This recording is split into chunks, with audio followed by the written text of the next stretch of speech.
What's up, ladies? How's everyone doing today? Fantastic. Why am I the only one with a moniker going underneath my name? You guys are slacking today, so I need you guys to pick up the game already. All right? Yeah. Need to bring the vibes up. I got a little. Yeah, really do. If I have to call to the bullpen, dude, I'll call Dell. I'll call somebody else to come in here and actually take your seat because right now you guys are slacking. Dragging ass. What are you talking about? It's been 50 seconds. Shut up, Dan Patrick. Well, welcome to another episode of Gary Williams Stole My Lawn Furniture. Brian's all over the map today, but I think he wants to shout out a couple things here at the top, specifically Dewey Beer Company. Well, before I get to Dewey Beer Company, I want to say that I'm not all over the map. I'm actually in a jovial mood and a great day. I'm spry. I've already been productive today. Got up at 7:55, 8 o'clock this morning, something like that. Took dogs for a walk. Had a great day. You guys look like you actually got hit over the head with a fucking baseball bat or got ran over by two buses. Ran over the head by two buses, and you didn't get the license plates. So screw you guys. I'm in a good mood. Don't bring me down. I feel like a bag of dicks. But we'll make it. We'll make it through this trying time. We'll definitely get through this trying time. I'll be your leader. I'll be your captain. All right. So that being said, I do want to give a shout out to Dewey Beer Company. Ran into a lovely gentleman with one of the better names I've heard in a very long time. Gar Berkery. Hello. This guy is awesome. I met him one time randomly with our friend Delaware Dave, friend of the program, down in Ocean City. Ran into him, and we're kind of hopefully going to work with him in the future and maybe have some fun stuff going on down the road with sounds like an astronaut. Company. It does. And no one really remembers the astronauts after Neil Armstrong landed on the moon, but other people did. And I bet you Gar is one of those people. Buzz? Why don't you try spelling Buzz? Risotto.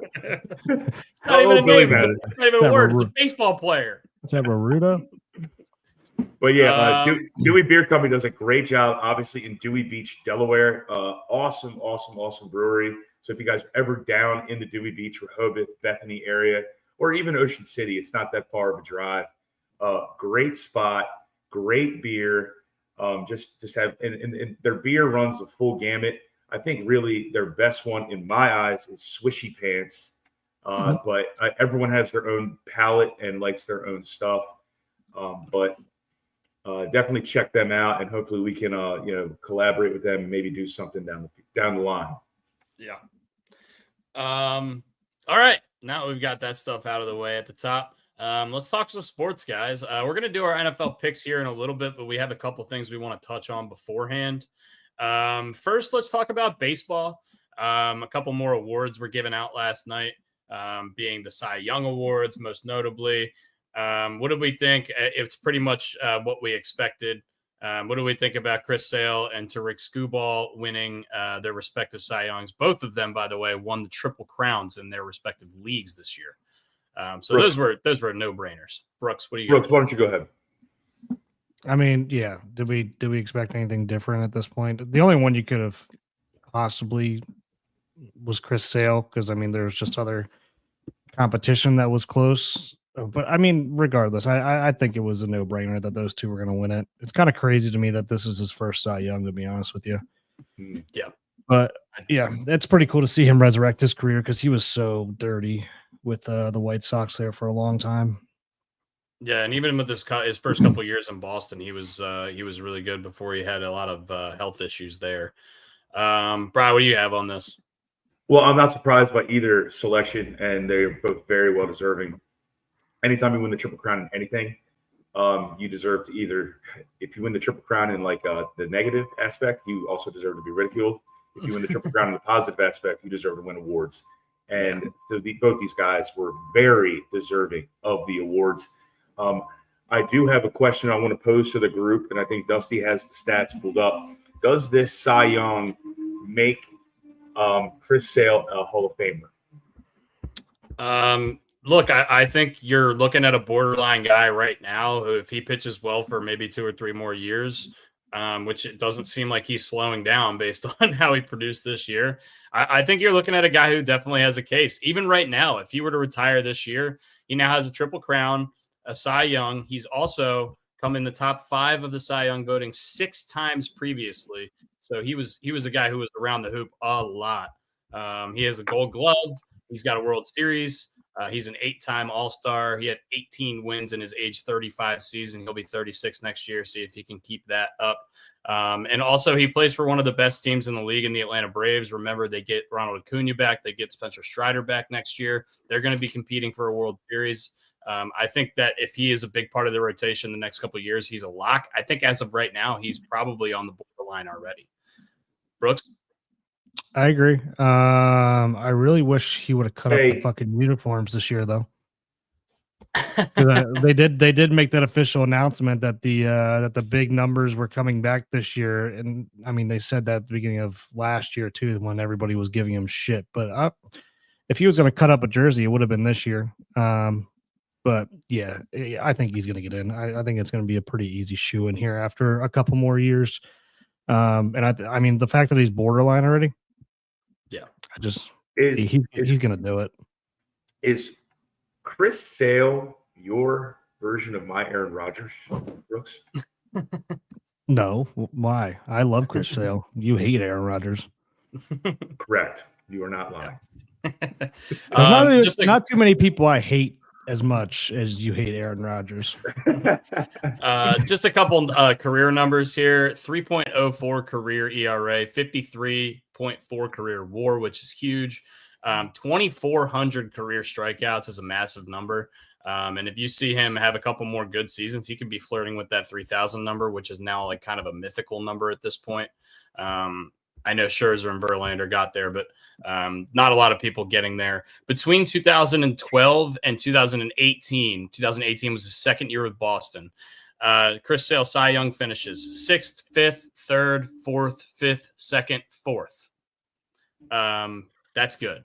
That's a dominant, absolutely dominant 6-7 year stretch there from Chris Sale. So yeah, I think we're looking at a borderline Hall of Fame guy, and I think it's well deserved. I compared him, and I'm going to go apples to oranges, or maybe it's apples to apples, depending on your view. He reminds me a lot of a Matt Stafford. Really good, really good, really good, really good. Then won the big one. And I say win the big one, I mean win the Cy Young. Yeah. So that's where I go, and I believe Matt Stafford is a Hall of Famer. We play that game sometimes. Hall of Famer, not Hall of Famer. Matt Stafford, did you say it? Hall of Famer. You say Chris Sale, I think Hall of Famer. Based on just the Cy Young rippers that you just rattled off there, Dusty. Yeah. So I'm going to say he's a Cy Young. I'm sorry, he's a Hall of Famer right now, and he still has a little bit more of a roadmap to go. Yeah. Yeah. How many more years does he have in Atlanta on this contract? So he's got 1 more year on his contract and then a team option in 26. So it could be 2 more years, could be 1. It depends basically, I would imagine, on how he performs this year. But it is a team option. So if he performs well, he'll be sticking in Atlanta. Yeah. I don't see why he's not going to get in. I think this is going to be a shoe-in. I think he's, like you said, he's borderline. If he retired after this year, he'd be borderline. So I don't see how he's not going to be in. I mean, Christ, if fucking David Ortiz can get in first ballot, then he should.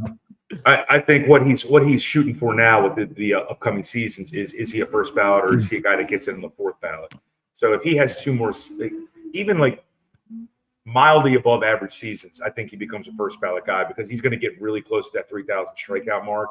If he has 2 or 3 more, if he has 200 strikeouts in each of those years, I mean, he's going to be right there, if not already over the 3,000 mark. And once you hit that mythical 3,000 number, you're a first ballot Hall of Famer. I don't care what the hell you did.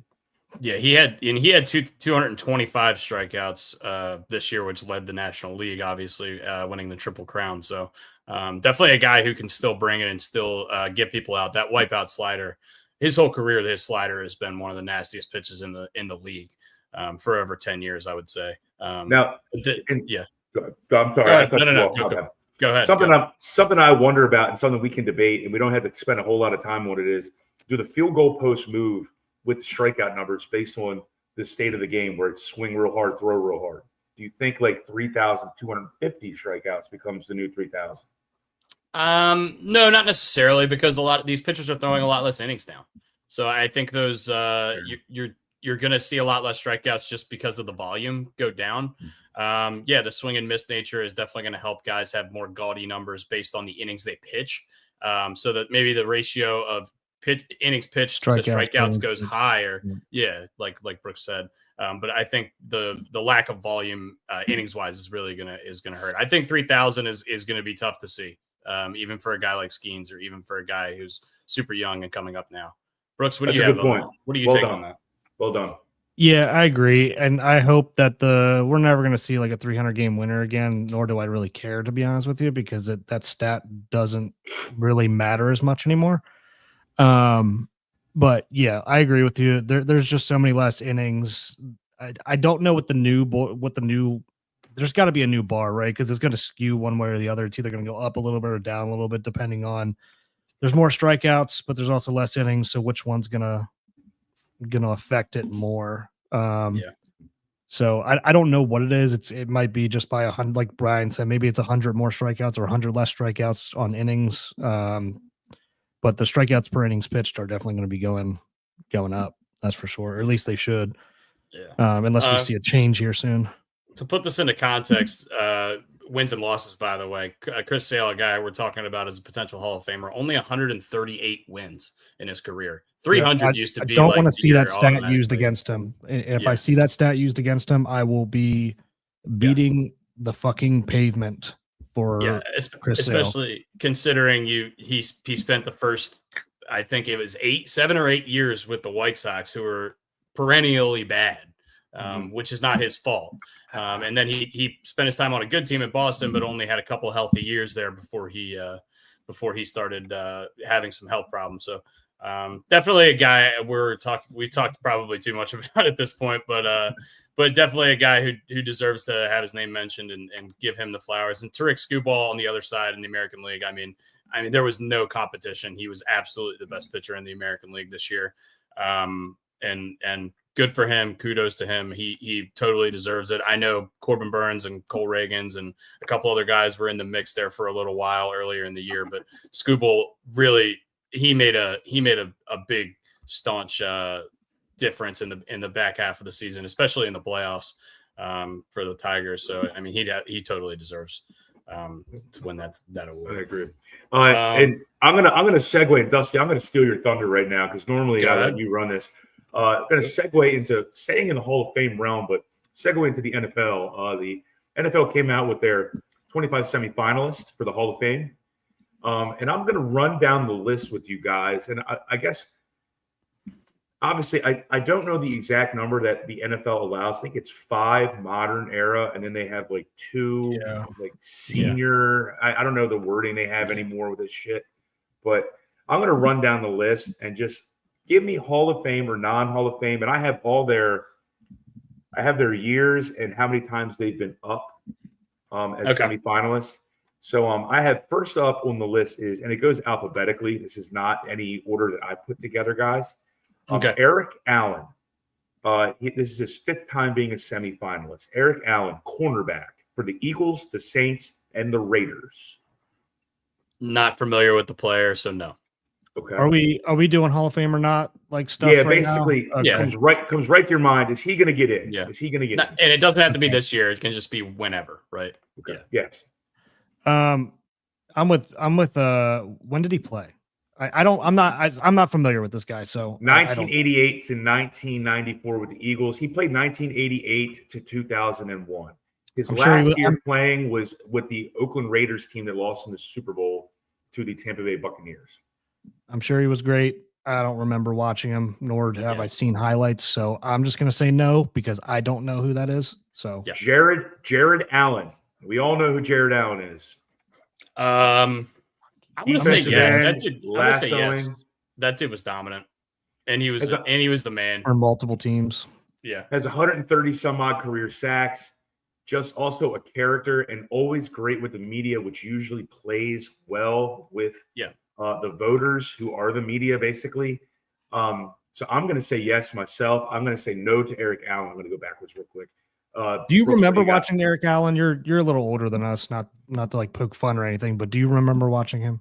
I remember him near the end of his career. So it's like me watching Rod Woodson at the end of his career. He wasn't the same player, but I would watch highlights of Rod Woodson back in the day. But everyone looks good in highlights.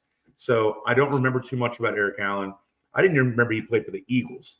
So I mean, good. And from all intents and purposes, he was apparently a really good freaking dude, and actually was in the media for a while. So that will play for him a bunch.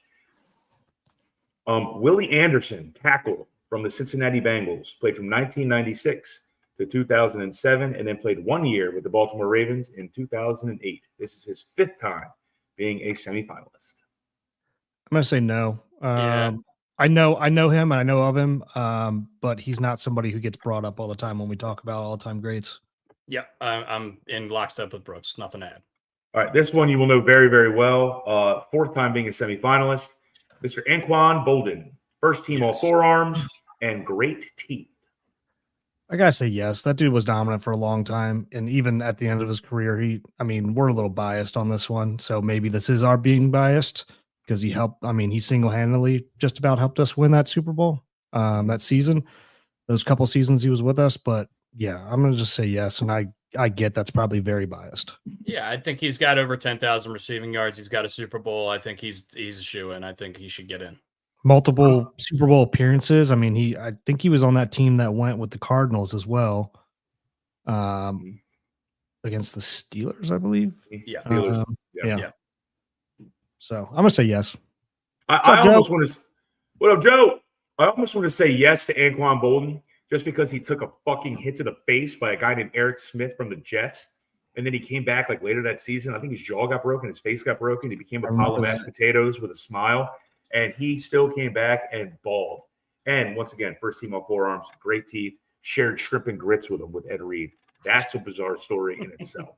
He also, he kind of like brought up or raised Larry Fitzgerald. And I mean, when you think about some of the toughest receivers you've ever seen play, I just think about him and Steve Smith and Hines Ward, probably, even though I think we're all in lockstep. We don't think Hines Ward's a wide receiver or is a Hall of Famer, but one of the toughest fucking receivers I can remember.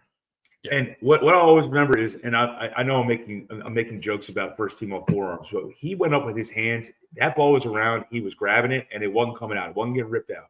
No, yeah. Unlike last weekend. Correct. Now I'm going to go down the list. I know this is alphabetical, but because he just got brought up, Hines Ward. This is his 9th time being a semifinalist, and he played all of his years with the Pittsburgh Steelers. Yes or no? I'm going to say yes, believe it or not. I think Steelers Hall of Famer, not a Pro Football Hall of Famer. Okay. I agree.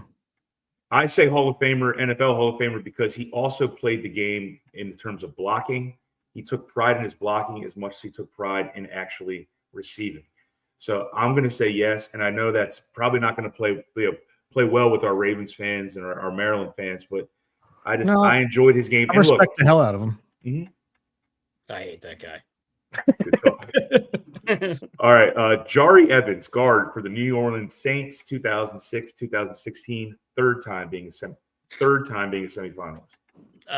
No, I actually remember this guy, and he was really good, but it's not when he first comes to mind, it's not like Hall of Fame. So I'm gonna say no. I'm gonna say no as well, and maybe that's a good thing when we don't know a ton about offensive linemen, but still. Good point. And I'm going to say no as well. I do remember him very well. I actually remember when he got drafted, which is stunning, because I can't remember my own social security number from time to time. But I'm going to say no on this one as well. Next up, Antonio Gates, second time being a semifinalist. Now, before anyone comments, the big knock on him is he got popped for PEDs. I don't care. Yes.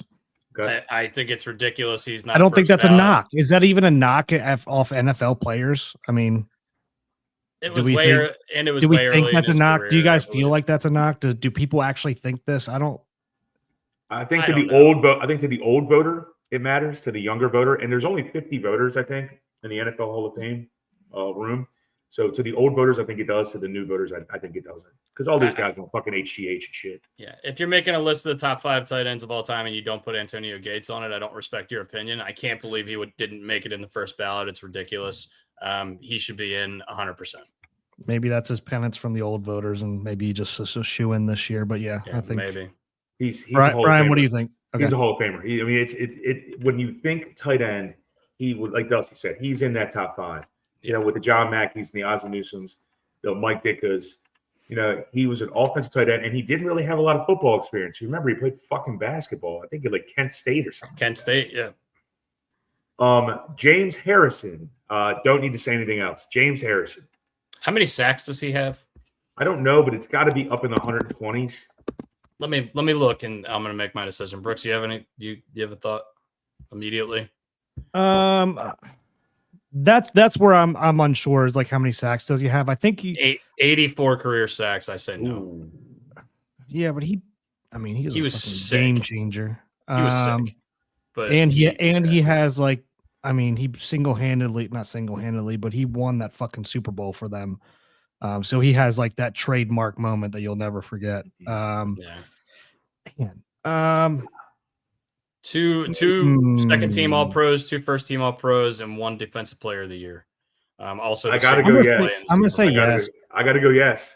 I'm gonna say yes And I hate, and I'm gonna make a comment, and you because guys, he did more than sack people. exactly, and that's where I'm going with this statement, Brooks. Is I hate that we use sacks as the barometer in order for a defensive end to get in. How many hurries did he have? How many pressures did he have? Pressures, I think, should be a fucking statistic. We have all these fucking analytics for baseball. Why can't we have these kind of analytics for football? Pressures, just because you didn't get there, doesn't mean you didn't disrupt the play. Yeah. 34 forced fumbles in his career too. That's massive. Hello. That's I'm gonna go just barely no, but I think I could go either way on that. Okay. I could be convinced. That's fair. Very fair. Up next, Rodney Harrison. I'm going to go right away. Yep. Fuck yeah, dude. yes, This guy and, is it's, a and it's stud. a shame he's not in yet. Yeah. How many years I has think this it's- been? 4 Yeah, years? I think he should be in. Immediately when you said his name, I was like, yeah, he's a Hall of Famer.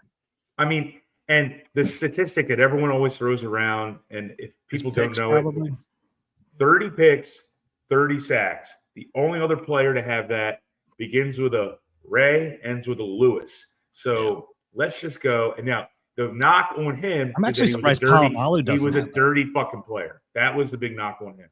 For what? I mean, in that era, I'm just I- telling you what I know, other I know players, you're playing devil's advocate here, but yeah, that era, fucking safeties were out there to fucking Yeah, keep that was people fine. from going over the middle and Right, I mean- safeties and linebackers.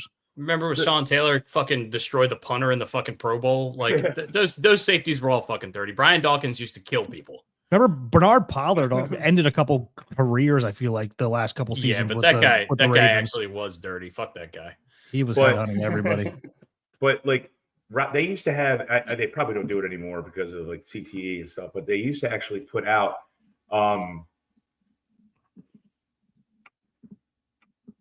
What's Joe Yeah. saying there? You can't multitask. Go ahead. I can't Just- multitask Why shit. don't you dude. do that right in the middle of a sentence? Yeah. Damn you, Joe. Damn you. But anyway, Rodney Harrison, they used to give out those like player things where they rate the dirtiest player and they would announce it. And like the players would call him the dirtiest player in the league. And I think that was the knock on him. He should be in the fucking Hall of Fame. Bill Agreed. Belichick says he's one of the best defensive players he ever coached outside of Lawrence Taylor. That's Who is when Bill Belichick says that- arguably the best defensive player of all time. If you want to put Yeah. him like in the top, if you want to argue like top 2, like Yeah, he's going and to be in it every And time. if you ask Bill Belichick, who's the smartest person in the history in regards to NFL history, he would say that Lawrence Taylor is incomparable and he is the best defensive player of all time. So Mhm. that's just from the mouth of the greatest coach in the history of football and probably the greatest NFL historian we have today. Yeah. Yeah, so I'm definitely gonna say, I mean, that's my biggest one. He better freaking get in. Next Yeah. up, Torrey Holt. Yes, Going back- should going be back- in already. Yeah, I agree. Going back to Rodney Harrison in that 30-30 stat, I'm actually surprised Palomalu was not a 30-30 guy. I don't think he had the picks. I don't know. Like, I know, but he wasn't the pick guy like Reed, but I mean, he still had a good amount of picks, I thought. But anyway, He had just move 32 on. That just picks. popped in my head. He only had 12 sacks. Not a big sack. wow. They were all big Yeah. sacks, and I feel like they all came Yeah. against the Ravens. He's jumping over the Yeah. fucking line before he's like reading the snap count. Well, I guess tackles for yeah. losses too, but Let's yeah. start going a Anyway. little bit more rapid fire here. We'll go rapid fire. if We'll go we rapid can, fire. All right. Torrey Holt, we're all in. Yes. Yep. Torrey Holt. Yep. Yes. Luke Kuechly. I'm going to say Yes. no. I'm gonna say yes. I'm going to say yes. Short career, but yes. Yeah. All right. We're going to take a second on this one, boys. Eli Manning. Yes. I'm still gonna fight yes, even though yes. He's responsible for two of the greatest moments in Super Bowl history and the greatest upset in Super Bowl history. He's got to be in. I'm Yeah. going to say yes as well. And I think that's the reason. Robert Mathis, No. defensive end for the Colts. I'm going to say no. Not the Close. best defensive end on his team. Correct. That's where you took the words out of my mouth. I think he's really fucking close, but I'm gonna say no. Steve Smith Sr. Yes. Yeah. I'm going to I say think yeah. I think he's borderline as well. Tough.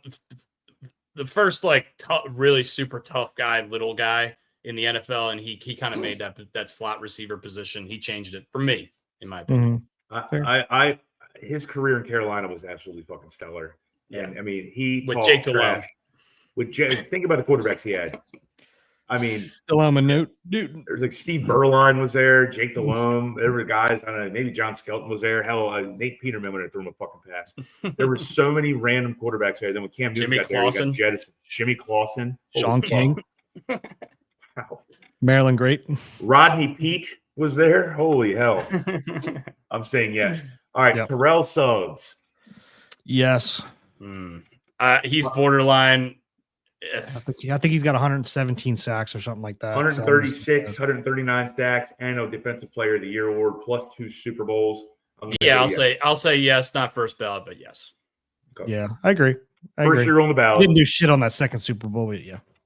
Yeah, you're correct. Yeah. All right. This one's near and dear to my heart. I'm going to say yes right now before I even get the name out there. It is Fred Taylor. Fragile Fred. I'm going to say no. I think there were better running backs during the same time as him. I'm gonna say no, but I fucking love Fred Taylor. That Jaguars team had some studs. Jimmy Smith, Keenan McCardle, Fred Taylor, and Mark Brunell. Brunell was Maurice- underrated. Maurice Brunell Jones-Drew underrated. was his little thunder and lightning there too for a couple of years at the A end. little bit of thunder, a little bit of lightning. All right. Next one is a hard note for me, dog. Earl Thomas, because he's a douche of a human being. I think we're all no Yeah. on this. yeah, that's a complete no. Even though he's better than Ed Reed and Troy Polamalu, but yeah, no. Per him. Yeah. All right. Up next, I'm going to go yes. I'm just going to say yes now to get out of the way, let you guys talk. Adam Vinatieri, first year Yes. as a semifinalist. Yeah. Yes. And so I think there's only been one other like first ballot Hall of Fame kicker or punter at like either. Great guy. Great guy. I think it was Ray Guy or it was one or like slinging Sammy Ball or something like that because he played quarterback as well. Quarterback, Something, yeah. but whatever it was. If he's not a first ballot Hall of Famer, that's fucking bullshit. So, yes. Okay. That's a handsome man. Who's that? All right, who's we're gonna that hide that strong 'cause that's- Italian? Strong You know who? Italian hair, You know man. who? Who's not going into Rogers Hall of Fame? Rick Merrick. Anyway, I see. I'm looking at the list as well. The next one's Heinz Award. We already talked about that one. We're talking about, all right, Yeah. Ricky Waters is up next. No. Yeah, you already did that Hall of Fame or not with us? For who? Yeah, For what? For who? For what? All right. So Ricky Waters. Next up is Reggie Wayne. That's a yes for me. Yes. That's a yes for me too, and I'm actually surprised he didn't get in first ballot. This, I believe, is his second or third year. This is his 6th year as a semifinal. Holy That's shit. outrageous. He's That's the outrageous. he's He's in the the top 10 in receiving yards all time, isn't he? And I don't think get he's- it. And I think he's the second most. And the only reason I saw this because I saw it on Instagram like this week. He's like the second most. Has the second most touchdowns in Indianapolis Colts history behind Marvin Harrison. Yeah, I don't understand this one. He should be in. This I know. has to do with the logjam at not being able to get enough guys. Has into to the be. Pro Has to Football Hall be. of Fame. And that's Yeah. yeah. Because He's the Torrey 7th Holt's guy been out on of for 5. 5 years too, and that's outrageous to me. Yeah, Reggie And I Wayne think number 10 Wayne- all time in receiving yards. And I think Wayne over Holt. If I'm voting, right? If there's like I only could pick one, what do you guys think? I'm taking Wayne. Yeah, Wayne played a little bit longer and has more yards. Yeah, Holt probably better at his peak. But yeah, Do you know Reggie Wayne's college roommate? Oh shit, I do. It was it Clinton I mean, Portis? I can pick so many guys. Was it A Hall there's of so many Famer. Miami guys? Is Hall of it Ed Famer. Reed? Ed Reed. There you go. And when Reggie Wayne gets in the Hall of Fame, and that fucker will get in the Hall of Fame, Ed Reed better be the one presenting him, unless he's got something very, very, very sentimental, some person very close to him. And the reason that Ed Reed should give the Hall of Fame speech is, one, they're really good friends, and two, Ed Reed killed his snake when Reggie Wayne went home for a holiday. It could be That's Peyton amazing. Manning It could be. It's probably gonna be Peyton. or Edgerrin James or Marvin Harrison. There's a lot of Hall of Famers there. Yeah. Dallas Clark, maybe. I'm going to bypass Richmond Webb. I don't know who the hell that is. That It's gonna be sounds like a old. college. Sounds like a college.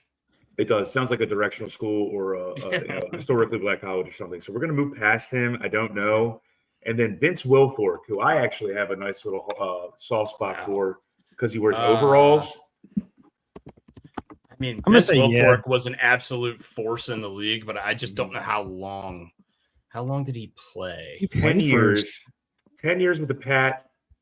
1 year with And the then he Texans. went. Yeah, I was gonna say he had Only one other first year. team All Pro. With 3 bowls. I'm gonna say- 2 Super Bowls. Yeah, I'm gonna say no, but I could be convinced otherwise. Okay. He's a Well, borderline guy. He was dominant. he was dominant, but D tackles get no love. No because love. he doesn't have the flashy sack numbers, and he doesn't have. But it was impossible to run the ball up the middle against them for like 5+ years. Well, yeah, he wasn't Warren Sapp. He wasn't Warren Sapp. That wasn't his job. No, But he he was one of the best in the game at his job, which was stopping the run. I mean, he was Be wide. Goose, right? I He mean, was- he was yeah. Goose. Just He be was as the new wide as version you of can, Goose. dude. Yeah. And nimble, All by right. the way. Very nimble. All right, we're going to go to Steve Wisniewski. Got 3 3 more. more. Steve Wisniewski, guard No. for the Los Angeles and Oakland Raiders. I'm going to say no. Up next, Darren Woodson, Dallas Cowboys. This is his Nope. last year on the regular ballot before he goes to the Nah. Veterans ballot. Can't do it. I'm Nah, saying I no don't as think so. well. And then, and look, take the Ravens stuff out of this. Marshall Yonda, first year on the ballot. Yeah. I mean, everyone, when you talk about one of the top of all time, he's in the top 3. He was number 1 for a while. Yeah, he's getting in. Yeah, And he'll I get think, in. I think him and Joe Thomas go back and forth right now, right? I mean, until somebody, I think there's probably current players that are going to end up being the best of all time, take over these 2 guys. But I think it's him and Joe Thomas for the top 2. I mean, and they give each other the number 1 every time. Kelsey. I'm going to say no for right now, but he's definitely going to get in time. 2 Yeah. All Pros. What I like about him, and I'm glad you brought up Joe Thomas, Brooks, Mhm. is longevity and the ability to consistently stay on the field. The best ability is availability. Joe Thomas, I think, missed 1 snap in his career, or maybe like 10 snaps in his career. Marshall Yonda was basically the same thing, except for 1 time where he had a shoulder injury. That is it. And I and he- appreciated him. And not and he because he was changed a Raven. position. And he changed positions, and he Yes. was probably a Hall of Famer at both positions. So. He would flip to right tackle. And when Aaron Donald tells you that the hardest guard he ever went up against was Marta, that says a lot, because Aaron Yeah. Donald, Yeah. if not the best D tackle, is at least in the top 3. Yeah, From agreed. 2011 to 2019, he had 2 first-team All-Pros and 5 second-team All-Pros. So that's a 7 out of 9 years we're on the All-Pro squad. Yeah. That's pretty good. All right, so that's your Hall of Fame game, boys and girls. I don't even know if it was a really freaking game. But Terrell Suggs likes bleach. And so anyway, Jesus. next up on the docket, I told you I'm all over the map today, but I'm in a great mood, man. I'm in a great mood. Yeah. I did my laundry today too, and I didn't use bleach. All right. So good morning, Pigtown. Next up, Gino Auriemma passes Tara Vanderveer for the all-time wins record in college basketball. Good job, Gino.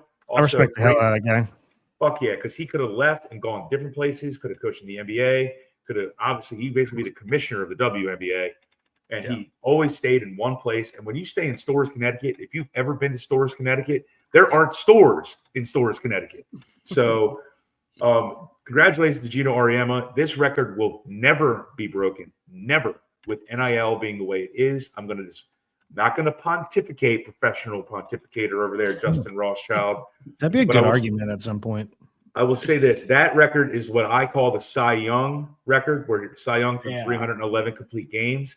I don't think this record will ever be broken because of NIL. People will not stay in the same place. He's gonna keep going. Yeah. Yeah, he's got no. It seems like he's got no.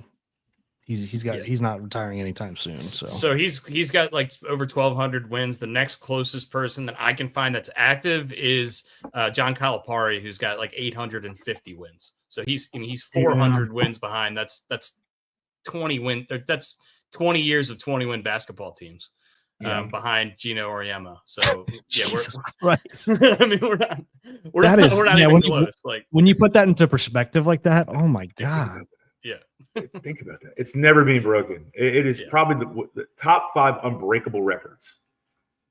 Yeah, that's good. It's that's gonna be a tough one. That was the second. From what you found, he's the second in line right now. Still. Yeah, Jim Boeheim. When did he retire? 2 years ago now. I think he's out. A couple of years ago. I think Patino's probably up there. He's still coaching, right? Yeah, Coach Cal's got a limited lifespan left, Joe.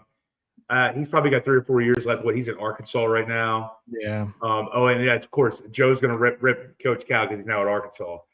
You got to rep your boy. Rep your boy, Joe. Yeah, and he's getting older too. I was talking to some Kentucky basketball fans about that this past weekend from the wedding I was at, but he's going to get all the money he wants. But I'm kind of with Brian here. I think it's going to be hard to like build a dynasty at this point with NIL stuff. So I just don't see it happening. And there's no way he's coaching 20 more freaking years. There's no way. How old is he? He's probably getting mid to upper 60s at this point, maybe. Or maybe it's just he's aging from being in Kentucky for that long. He is 65. Yeah. I don't see him coaching to 85. So no way. No. All right. This is our NFL Week 12 preview and picks podcast, and we're 37 minutes in, and we haven't made a pick yet. So what I'm going to do is push us forward. That is my job, and I haven't done a very good job of it this podcast thus far, I guess. We're going to talk now about NFL Week 12, and we're going to go against the spread. Brooks is going to pull up the DraftKings odds for these games.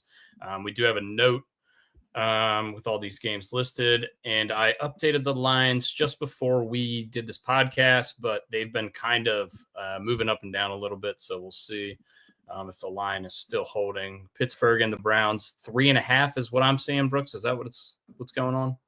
I'm pulling it up now. I also need to update to see what our rankings are at this point, but Big Town, in reaction to this, he says we need a graphic showing our weekly and overall records. We do have that graphic, but we haven't done it for this week yet. I will get that up on Instagram at some point today so you guys can see it. Really what you need to know is that I suck. Brian's been pretty good. He started off hot, and then he's been pretty good since. Brooks has been on a heater. I slowed down a little bit last week, though, right? Slowed down a little bit last week, but if you're going to take these picks, take Brian and Brooks. Don't take me because I suck. Yeah, Pigtown, take my methodology that makes no freaking sense. Like one time I think I picked a guy because he wore a visor. Yeah. So I picked a team because the coach wore a visor. So but your first 4 weeks were incredible. Yeah, he got off to a scorching hot start. All right, so first game here in Week 12 is tonight's game, Thursday Night Football between the Pittsburgh Steelers and Cleveland Browns. As you just saw on the screen, the line is 3.5. Pittsburgh minus 3.5 in Cleveland. I think this line is fishy, but it's only fishy until you see the weather report. It's supposed to be less than ideal, between 35 and 40 degrees in Cleveland, potential rain, snow mix, depending on how cold it gets, but there's supposed to be precipitation. And also they're saying 15 to 20 mile an hour steady winds with gusts up to 30 or 40 miles per hour. The Steelers are 2-8 in road Thursday night football games under Mike Tomlin. Can't believe that. That's crazy to me. But I'm going to go first here. I don't care. The numbers are saying I don't care about the weather. Give me the Steelers. The Browns are ass. Yeah, I'm going to take the Steelers as well. And the Browns, we were kind of giving them a bunch of credit for. I mean, we just thought their defense would even keep them close in some of these games, and they have looked like doo-doo as well. So, and Pittsburgh is trending the other way. But I don't love that they had to play the Ravens last week because notoriously, I think both teams play pretty shitty after that game. But I still think that Pittsburgh can beat them by more than a field goal. And like you said, Dustin, I think they're getting the whatever weather that we had here last night because yesterday it was like almost 55 and sunny. And I woke up this morning and it was 32 and we have like an inch of snow on the ground. And then it's going back up to like 56 here Friday or Saturday. So I don't know what the hell's going. Our weather's bipolar here in Indiana at the moment. So, but yeah, give me Pittsburgh to cover. All right, 2 for Pitt. Brian, what do you got? Give me the Browns. If Nick Chubb is healthy, Nick Chubb rolls. All right. Cleveland over Pittsburgh and Brian's pick there. First game on Sunday that we're going to talk about is Lions Colts. These are the 2 best teams in the league against the spread. The Detroit Tigers. I was almost said the Detroit Tigers. The Detroit Lions are 8-2, and the Indianapolis Colts are 8-3 against the spread. The last 3 meetings, between these 2 teams have all seen at least 62 total points scored. So the overs are hitting. These games have averaged 68 combined points the last 3 times these 3 teams have faced each other. Brian, let's go to you first and then Brooks, and then I'll go. I'm going to rock and roll with the Lions. They're just they're unable to be derailed at this point. I love the running game that they have going on with that tag team with David Montgomery and Jahmyr Gibbs. Amon-Ra St. Brown is just freaking stupid. They play like they have 6 chips on their shoulder. I will take the Lions, and I'm going to take them big. And I think they've won 3 games this season by like 30 points, which is absolutely crazy. They won by like 48 last week. Yeah. But believe it or not, I'm going to take the Colts to cover in this game, and that's just a feeling.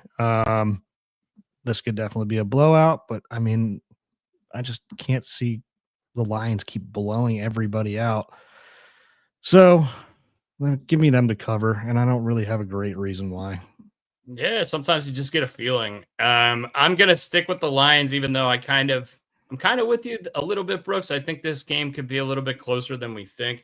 I mean, I don't see the Colts winning by any reason. It's definitely going to be closer than the game last week that Detroit played. But I'm still going to take the Lions until they prove me wrong. I think they're the best team in the NFL, and I think they should handle their business against a team like Indy, who's kind of middling. I agree. All right, next game is maybe Kansas City and Carolina. Yeah. This line is 11. The over-under is 43. It looks like Pacheco might play. He's kind of returning to practice in a limited capacity this week. He has been activated. His practice window has been activated, so he has a chance to return. They're not 100% sure if it's going to be this week or next week. If he does come back this week, he'll probably be on a snap count. Patrick Mahomes' regular season career, he's 8-0 against the NFC South. I have no reason ever to bet on the Panthers this season. I'm going to take the Chiefs right off the bat, and then I'll let you guys pontificate further. This is a lot of points. I'm going to take the Panthers. I don't really have a rhyme or reason to it. I'm just going to take the Panthers. They're home. They really have nothing to lose, which are usually some very dangerous teams. I'm just going to go with the Panthers. And that's all I got, really, guys. Yeah. Give me Carolina to cover. By myself with the Chiefs again, 2 weeks in a row. I mean, they're just notoriously terrible at covering. Yeah. Even though I don't know, I just don't know. Just give me the points and hope for the best, and hopefully they win by like a touchdown and a field goal. Like my thing is on this game is that Carolina's offense goes as Chuba Hubbard goes, and I don't think Chuba Hubbard is going to have very much success against Chris Jones in this defensive front for the Kansas City Chiefs. So I'm going to take Kansas City to cover. Next game should be Cowboys Commanders, unless we have different DraftKings. We do. Okay. No, it's not. It's going to be Patriots Dolphins. This is also a 1:00 game. Miami is 8-0 against the spread in their last 8 games against the New England Patriots. They've also won 9 straight home games in November. New England's covered 3 of its last 4. They're not quite as bad as I think a lot of people think they are. Brian, let's go to you first, then Brooks, and then I'll go. The Patriots are actually playing semi-decent now, and they actually look like an AFC North team that plays in the AFC East. I'm going to take the Patriots in this game because they also somehow usually win in Miami. I don't really know why that's the case. Yeah, I'm with you here, Brian, as well. And for everything you just said, I think I think they win? Probably not. But I mean, like they always figure out a way to. I don't know. Well, I mean, the Dolphins were terrible for a long time, and the Patriots, had Tom Brady and Bill Belichick, and they were running ship around places. But the Patriots always went down there and dominated, and like the warm weather didn't affect them. The travel didn't affect them. I just like it. No, this was the Dolphins always used to upset them for whatever reason. Remember? Yeah, remember Gronk got in, played safety the one time, and they got ran past in that shitty game. This is the one where, like, when the Dolphins were dog shit for some reason, and they would somehow pull out a miracle. But right. I'm still with you. I'm still with you on this one, Brian. I think that the Patriots are playing some decent football, even though, like, I mean, nobody else kind of agrees at some points in time because they're still not beating upon a ton of people, and they're defense first right now. So give me them to cover. Do I think they'll win? No, but I think they'll cover. I think this line's way too high. I think this line should be 4 or 5.5. I don't know what the Dolphins have shown over the course of this season that makes you think that they should be 7.5 point favorites over anybody. I've said this multiple times this season, and I don't know if it's worked out or not worked out, but the Patriots really aren't that bad, and the Dolphins aren't good enough to be 7.5 point favorites in this game. Give me New England to cover as well. Take the Dolphins. Whoever's watching, take the Dolphins. That's a team ride for New England there. Brooks, you want to scroll down to our next game? This next one, I'm gonna have Joe pick for me here on this one. So Joe, you got the con on this one, buddy. It's the Oilers Bowl, the Tennessee Titans versus the Houston Texans. Titans have won 4 of their last 5 against Houston. Texans are 2-5 straight up and 1-6 against the spread over their last 7 games with less rest than their opponents. I'll go first here. Houston kind of had a get right game last week with the Cowboys. I still don't think Stroud looks very good, but this Titans team is freaking dead on arrival. I'm not picking them to cover against any team. I know this is a divisional game. I don't really even love Houston in this. I'm not going to be betting on this game, but I'll take Houston just because I think Tennessee is horrible. Brooks, what do you got? 8 points is a lot. But Houston did look good the last 2 weeks now. They've looked pretty decent, I believe. Maybe it was just last week. Yeah, give me Houston here. I hate betting 8 point favorites, but I gotta take them. This is not a game you should be betting on, but for the purposes of the show, we're picking it. Brian? Joe's picking for me on this one. So yeah, you're right. Mm-hmm. Yeah, he could be high. He could be behind a little bit. No. He's got it. It's a toss-up. He said, give me Houston. All right, so it's another team ride. That's 2 in a row. We are on Houston. Yeah, we got some comments coming in. Sorry, I'm trying to read this stuff and also host the show here. Brooks, what's the next game on our docket here? Tampa and the Giants. New York is getting 6 points at home from Tampa, who's coming off a bye. Daniel Jones has been demoted from the first string to the third string. He is, I doubt, going to be active for this game. They interviewed Drew Lock in the locker room. You could tell how sad he was because he was under the impression that being the number 2 quarterback, he would get an opportunity. And they've passed up on Drew Lock as well. And going back to the well that worked last year with Tommy DeVito, who went 3-3 in his games last year.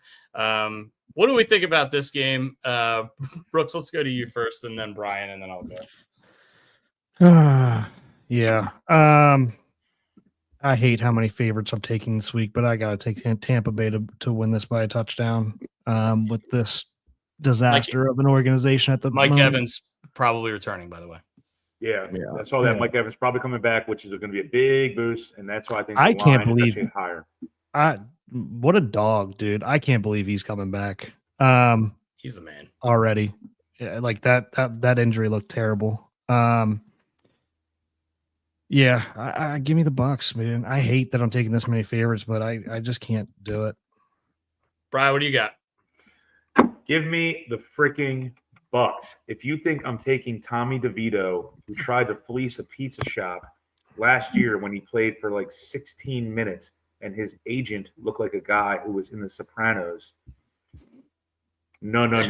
Fleece a pizza shop. What's did I miss something? Are you talking about his family's pizza shop? No, he had like 15 minutes of fame, and apparently his agent, whoever that guy was in that black suit, who looked like he, is going to get lit on fire in American Gangster by Denzel Washington. I think that's like his Johnson. uncle. Isn't that his uncle or something? Like, I don't know, but the guy looked like an absolute twat waffle. And so that being said, I do not want. And Tommy DeVito tried to like take advantage of his fame and like try to say like his appearance fee was like $20,000 or something like that. I'm off on the number, but he basically tried to take advantage of a pizza shop.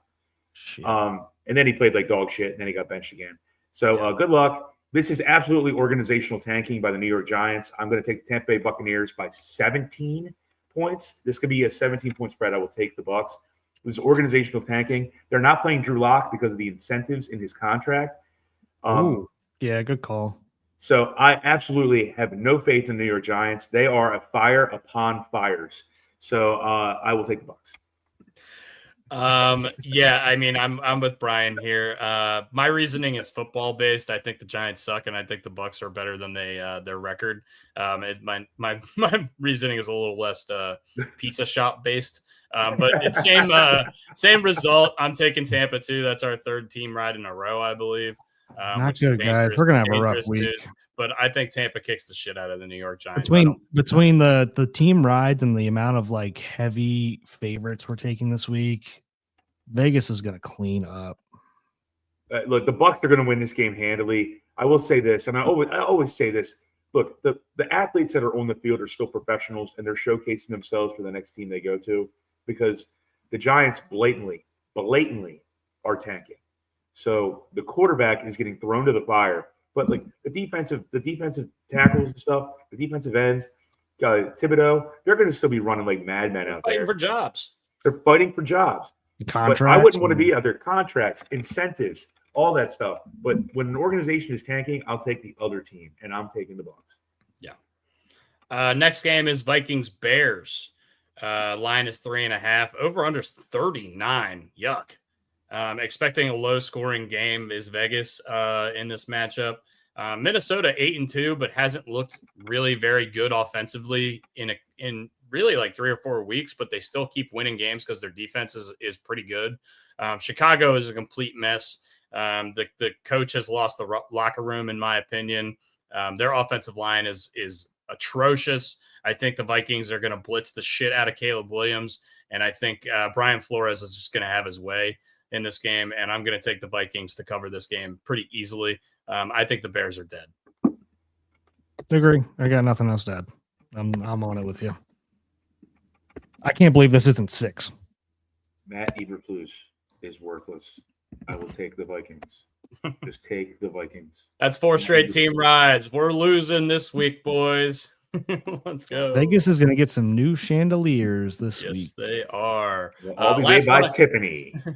Last 1 o'clock game is Cowboys Commanders, I believe. Cowboys, Cooper Rush threw for over 350 yards on Monday night against Houston, which is insane.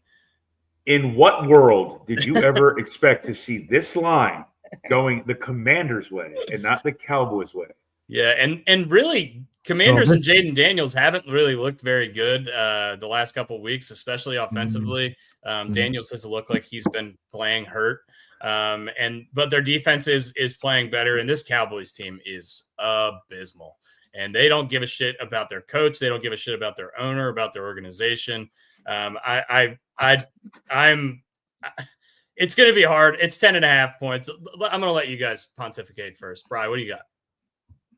Give me the freaking Commanders. I mean, they could be called the Washington Curtains, which I know all the Cowboys want. I don't care. Give me the Commanders. The Cowboys can't keep their roof on their fucking stadium. Good luck, Commanders, all day. Yeah, I'm going with the Cowboys to cover here, just because if we have another team ride and I take another heavy favorite that's over 8 points, I'm going to lose my shit. Give me the Cowboys to cover, but yeah, Commanders win by 9 or 10.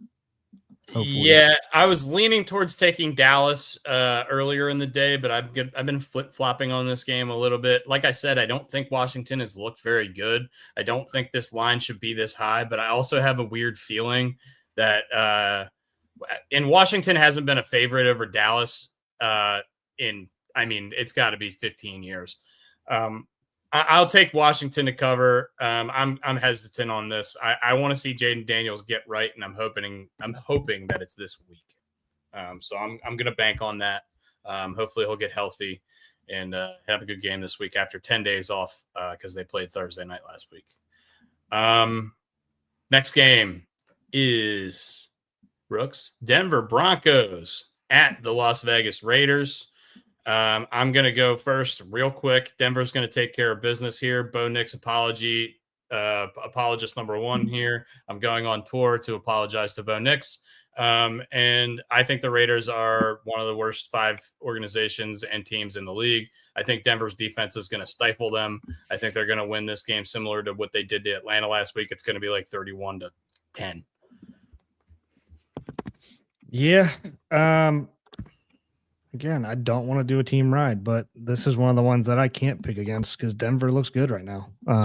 Surprisingly good. Fishy ass week.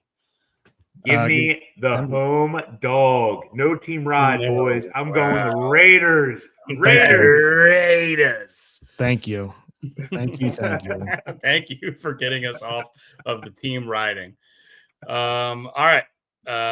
Brooks, what we got next game? Is it Niners Green Bay or is it Cardinals Seahawks? It is Niners Green Bay. Green Bay is 1.5 point favorites over the Niners. The Niners really need this game after losing last week, going down to 5-5. They really need this game, and every NFC West team every NFC West game that is played, they need to win. All of those teams do. There's going to be a sense of desperation. I think Green Bay's record is a little bit better than what they've shown. I don't necessarily think they're as good as their record says. And I don't think Jordan Love has looked very good since he's been hurt. But give me the Niners. I'm going to keep dying on the hill.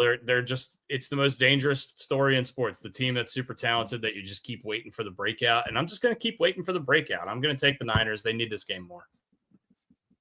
Brian, I'm going to go next. Give me the Pack. Go Pack, go. Go Pack, go. I don't know what Brock Purdy's situation is. And even if he plays, he's going to be, I'm not going to say limited, but he's not going to be 100%. He's supposed to play. Okay, so he's going to play. And Kittle is playing too. He said this week. Okay. And that's a major help. I'm still going to take the Pack just because I'm going to take the home team. I think these are 2 evenly matched teams. I think that Jordan Love will keep any team in a game. He reminds me with a little bit more care and not eating W's or crab legs. So I'm going to take the Packers. I am going to base my decision on the weather here. So let me look it up real quick. Green Bay, San Fran game weather. If it's good, I am going to take San Fran. If it's Green Bay weather, give me Green Bay. If somebody sees it before I do. Green Bay Sunday, low 40s and cloudy. 10 to 20 mile an hour winds. 10 to 20 mile an hour winds. So pretty mild game in Green Bay. Yeah, give me San Fran.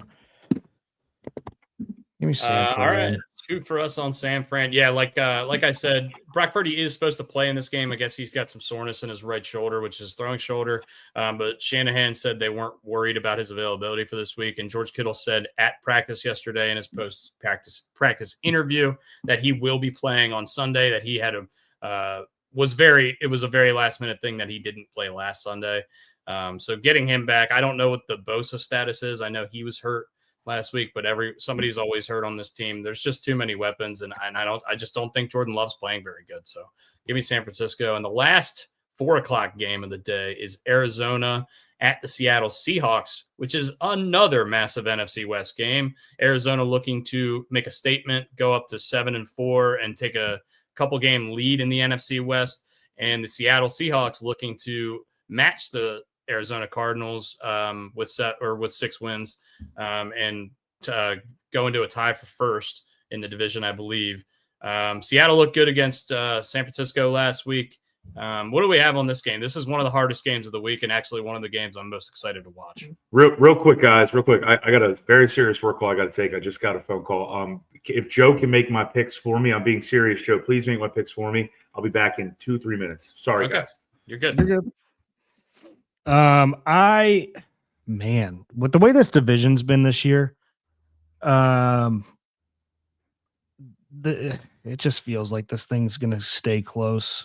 Give me Seattle. Seattle at home. It's only 1 point. It's basically a pick 'em at this point. I love Arizona's. I mean, just watching what's his name on McAfee show break down the Cardinals offensive line. Why am I blanking on his name right now? I don't know. I think this division is going to stay close to the end. So give me Seattle to keep this thing pretty much in lockstep. Yeah, I love Seattle, but they've really hurt me a couple times when I've had them in these big spots. They really haven't come through a lot this season, and they did come through last week. I think it was an emotional win for them last week. So it's going to be tough for them to win 2 of those in a row, and for that reason, I'm going to take Arizona. I do like Seattle as a team, and it looks like Brian's going to be taking Seattle because Joe Radke says so. Because he likes Mike McDonald, I guess. But I'm going to be all by myself here and take Arizona. I think Kyler's looked good, and Harrison's getting better, and McBride is getting better.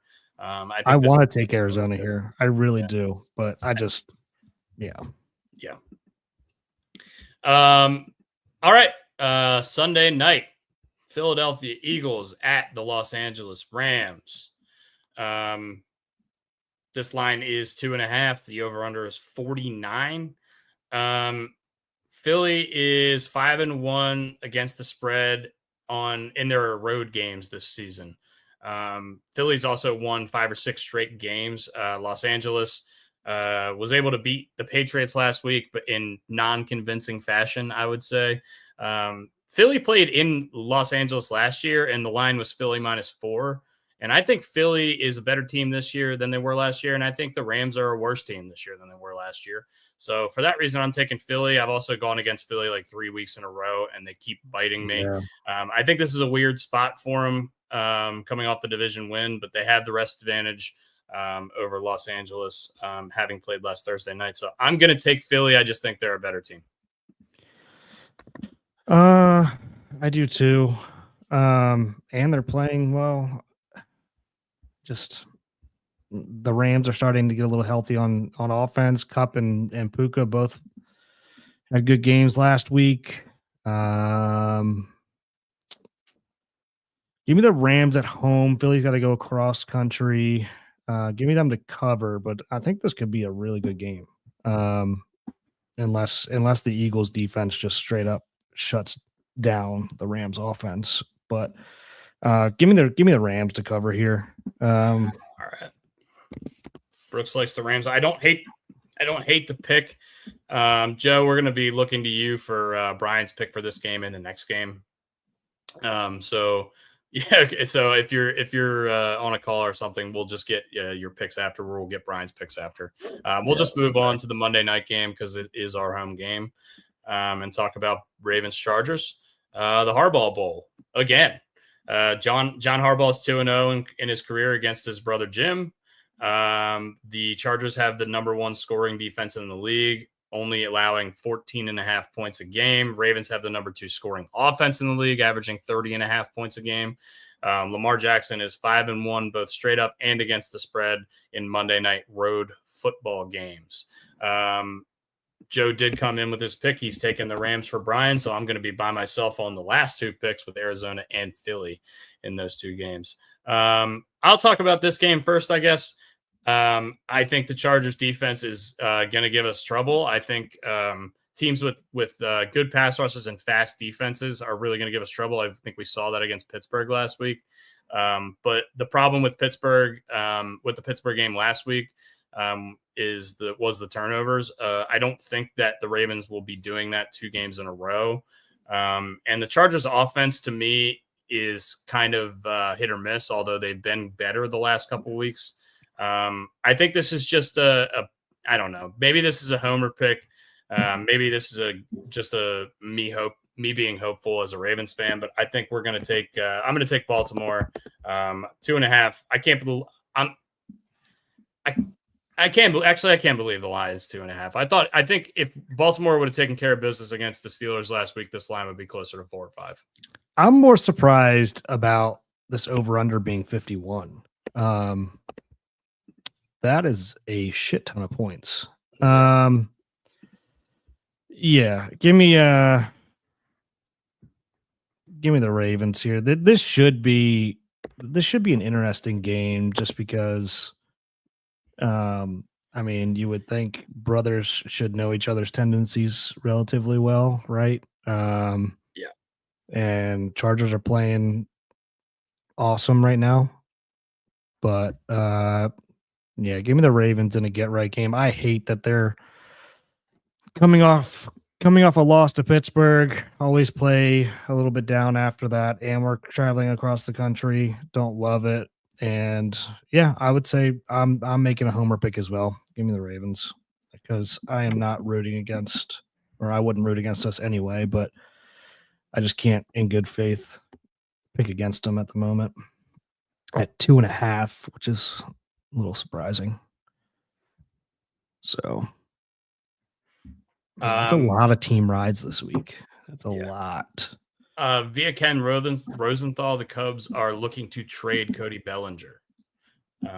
That's big news. So we'll see if he is on the move. I know that's a little bit of a right turn from the left-hand lane there, but I just saw it on Twitter, so I had to mention it. Yeah, Brian's going to take the Ravens. As we said, Joe made Brian's last couple picks for him. Any thoughts on this week in general? Any of these games that really stick out to you? Like I said, I think that Arizona-Seattle game is something I'm really looking forward to as a game that's maybe a little under the radar. But I don't know why I have so much. I don't have any money invested in the NFC West, but I have so much time invested in the NFC West, and I really am interested to see how this division shakes out. Yeah, I agree. I that's got to be. I mean, that game, and then what was the other one? San Fran Packers should be a good one. Yeah. Eagles Rams is a good Sunday night game, pretty decent at least. And then I think the league was hoping for Dallas and Washington to be better, or Detroit and the Colts to be better. The Colts, I don't, and maybe Detroit and the Colts will be a good game. I don't see it though. I like Detroit there, big. Yeah, it just feels I like would they're agree. gonna blow everyone out when they play. Now. Sorry about that, boys. I got someone on my house that has no moral compass. Then I also have something going on with work, so I apologize for the delay there. Either way, but I'm in a great mood. So let's keep going. Yeah, we're good. We're done with our picks. Who did Joe take for me? Bro? Joe took Seattle over Arizona for you. Joe took the LA Rams to upset the Philadelphia Eagles on Sunday Night Football. I dig that, Joe. Good job. And he also took Baltimore at the LA Chargers on Monday night. Brian's record is going to be epic now, according to Joe. That's probably not epically bad, Joe. If it's epically bad, I'm blaming you, dude. So good luck. Yeah, I mean, he's been what 1-1 for you so far. I mean, this is his chance to break that streak. Right. Now, I have a question before we get into our drafts, and our draft's very important. This is going to put me back in a better mood after the moral compass person in my house is a piece of trash. Anyway, do you say Reese's Pieces or Reese's Pieces? I'm a Reese's Pieces guy. When I was a kid, I always said pieces, but as an adult, I say pieces. All right. Yeah, I'm a pieces guy, I believe. Yeah. Reese's Pieces. Pieces. That's what my mom used to Yeah. say it all the time, and I just So did my kind of started parents. saying it. Yeah. Yeah. Yeah, but my parents also still say They say Chipotle. everything. And, They say yeah, everything wrong. and every single time they say Chipotle, And they're probably watching I right now. correct them. I know. If they are, hi Glenn, hi Vicky, you guys are awesome. You have two amazing sons. Well, God. we've corrected them enough on their grammar; they know. They're but about yeah. to get a lot of it this week with me and Dustin being in the same Oh, house for the week of Thanksgiving. They're gonna want me to go home pretty quickly. Yeah, You're no bourbon is safe in this house. You're for a taking while. Banks, though, right? Banks is going with you. Yeah, we're flying out Sunday afternoon or morning, something like that. So Awesome. we'll be there for both episodes next week. Mm-hmm. Yep. And yeah, I mean, maybe we will. I mean, if you missed the beginning of the show, we're hopefully going to be doing some cool stuff with Dewey Beer. Maybe Dustin and I will do our recap episode there next week, since obviously Thanksgiving will be. Well, I guess it depends on if the restaurant's open still down there. Yeah, we'll see. And if not, next week we'll try to get something lined up at some point in the future with Dewey Beer Company. Yeah, and I don't want to get too far ahead of ourselves. I mean, it was just a very introductory conversation. Gar seemed like a really good dude, and I've met him one other time, very, very impromptu. Yesterday was also impromptu, but kind of recognize each other's faces. But if we can do something with that, that would be fantastic. But I don't want to get, I don't want to get I don't want to put the cart in front of the horse, I like to say. But if we can do something, I'm going to put all of us in touch with those guys. And I mean, they're a great beer. They have great connections within the Baltimore area, and obviously they're down the beach. And I know Dusty and Brooks are huge beach guys, while I'm more of a Deep Creek Lake guy. So this skin does not tan. This is red and then white, and red and then white. I'm a lobster, and then I am a pierogi. A lobster and then a pierogi. So yeah, Pigtown. If we get up to the Dina, we'll definitely get a beer with you. Fuck yeah, dude. Fuck but yeah. Brian would be a better one. If we get up there, we're probably going to be getting up there for to do some kind of a collaboration with somebody up there in the Baltimore Annapolis area. But we'll still see. We'll see how that goes and how planning goes. The week of Thanksgiving is always kind of iffy for everybody. So yeah. Pigtown, when I park my horse in front of your freaking house, you better have some leather cleaner. All right, buddy? I need to clean my saddle. All right. Let's get into our snake draft. Brooks, do you have the results from last week? I assume you won. what was I believe Brooks was winning. It was the TV sitcom characters. Brooks was owning. Brian was in dead last because he picked Ray Romano second overall. Thanks, Antonia. I'm thinking it's Brooks, me, and then Brian for our snake draft this week, unless Brooks tells me otherwise. Although while Brooks is looking that information up, I'll let you know what the snake draft is. We weren't able to do it on Monday because we had some travel problems, but the snake draft is we would any athlete that we would give a career redo to as a result of an injury. This could be an off-the-field injury, on-the-field injury, motorcycle crash, whatever. We're not going to include drug-related stuff.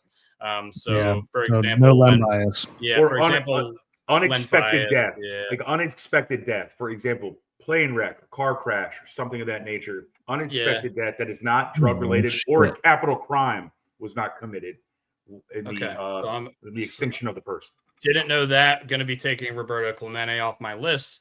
No. He died in a plane crash. He died in a plane crash. You said no. No. Non-drug related or capital crime related. Okay. So it wasn't Roberto Clemente's fault that the plane crashed. You're correct. So he's still on the board. Yeah. Okay, cool. As far as we know, at least. Okay. So as long as it's not a self-inflicted wound or, you didn't, we're not going to pick Aaron Hernandez here, and we're going to say no limb bias. If somebody comes up and we have a controversy, we'll discuss it amongst ourselves and let us know. This is a democracy. Yeah. So Brooks is going to go first. I think I'm going to go second, and then Brian will go third. Brooks dominated, I believe, last week's poll. I assume you just got those numbers, Brooks. Did you dominate? Yeah, I was like 10, 3, and 2 on the Gary Williams one, and then the other one was closer though, but I won by like 1 vote. So it's going to be me, Dustin, then Bri. Okay. So Brooks, number 1. I have a sneaking suspicion His name is going to rhyme with Smen Smithy. Yeah, I mean, I guess so. No. It's his favorite athlete. I don't know. Maybe it's not. I mean, it is, The but number one is so obvious. no, it's not actually. I have a ton of people here. Get out of here. And you are not my friend. I don't even know who you're talking about at this point. Yeah, give me for my number one overall pick. I'm just going with Greg Odom. Just Greg because Oden. Well, you also got his name wrong, so you should be Yeah. disqualified. It's Greg Oden, and that is a terrible first pick. While also a good pick, a terrible first overall pick. I mean, the guy didn't even get to play in the NBA. That's a shame. We're going to That's a Shame segment too. No. Basically, yeah. That's why I Okay. win. Well, I'm gonna take Bo Jackson because Thank you. Should probably have taken Bo Jackson. But that's okay. Greg Oden is.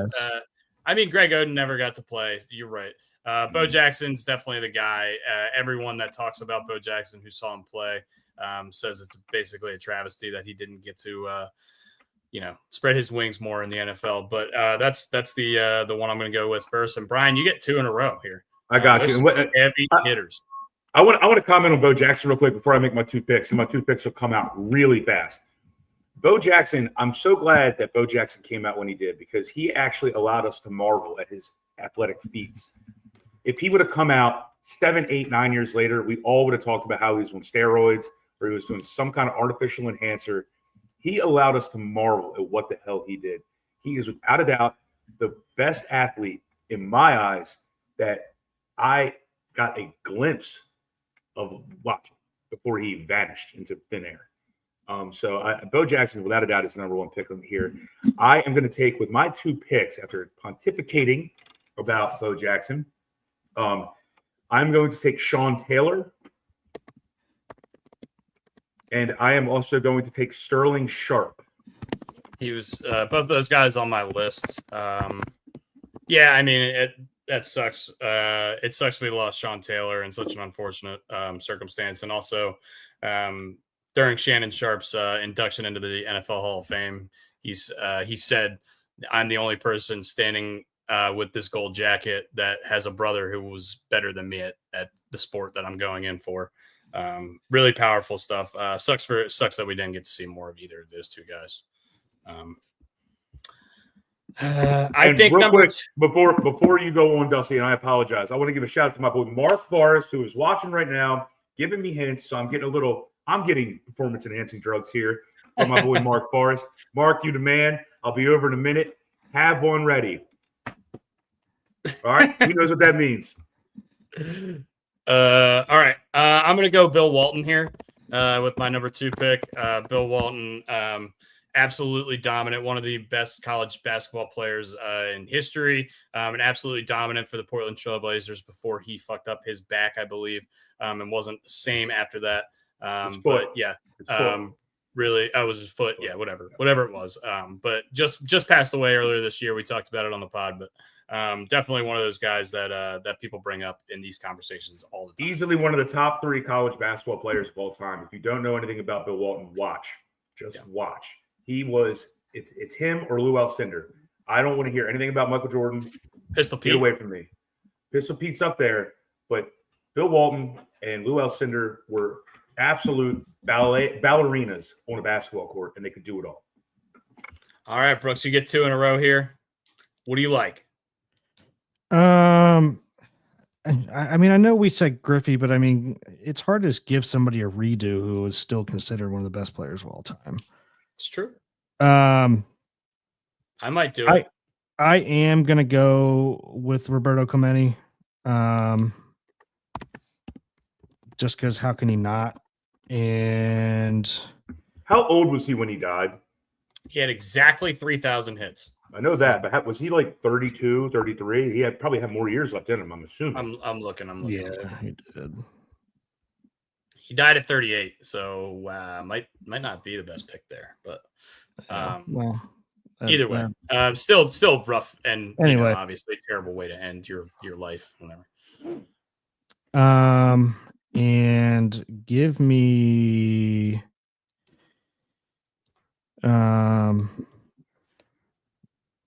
another Pittsburgh legend, Ryan Shazier. Wow. Great call, buddy. Ryan Great call. Shazier. I did not have him on my list. I actually completely forgot, but yeah, was Great a really call. good player and was kind of the heart and soul of their defense. I'm going to take a guy here that, like Brooks said, it's tough to take somebody who's considered an all-time great, but I think everyone thinks, especially from that era, that this guy could have been one of the very best of all time if he had stayed healthy. Give me Mickey Mantle. If he hadn't tripped over the sprinkler head in the outfield, he, I think, would have put up even more astounding numbers than he did. Brian, you get 2 in a row here. I got you, buddy. I'll go quick with them again because there's some heavy hitters still. I'm going to go Mr. Gale Sayers, who still made the Hall of Fame, but his knee got ripped up, and that's before you could really fix an ACL quickly. Yeah. And then I am going to go this one, Mr. Lou Gehrig. I mean, you have that was my next one. Yeah, he was probably going to be my next one as well. Gale Sayers. Watch Brian's Song if you haven't seen it. I think they remade that movie, which they never should have done. Gale Sayers and Lou Gehrig, great picks there. I'm going to go Andrew Luck here for my number 4 slot. Andrew Luck forced to retire really early. Had a lot of talent. Brian. I'm going to, and Brooks, we can put it up to a vote. I'm going to say this is not a valid choice because he chose to retire. Now, I understand he was getting his ass whipped. But chose to retire because of injury. Lou Gehrig chose to retire too. Because he had a disease that didn't allow him to play the game. Yeah, Andrew Luck had 80 concussions in his first 4 or 5 years. Andrew Luck could play tomorrow if he wanted to, and just have an abacus out there on the field. I don't know, Brooks. What do you think? I'm going to say no, but Brooks, if you say yes, then it's fine. I'm going to say due to injury. I'm going to say yes because, for all intents and purposes, like he retired because like he literally just didn't think he could be the same player anymore. I mean, he probably was thinking that he was starting to get CTE or was afraid that he wasn't going to be able to play with his kids. I'm not fighting you guys on any of that stuff. I mean, I absolutely understand it because what they always say, they spent $100 million on a quarterback to send a nickel on an offensive line. Shame on the Colts for that because Andrew Luck was a really good player and probably the most recent sure thing I can think of coming out of the draft since Peyton Manning.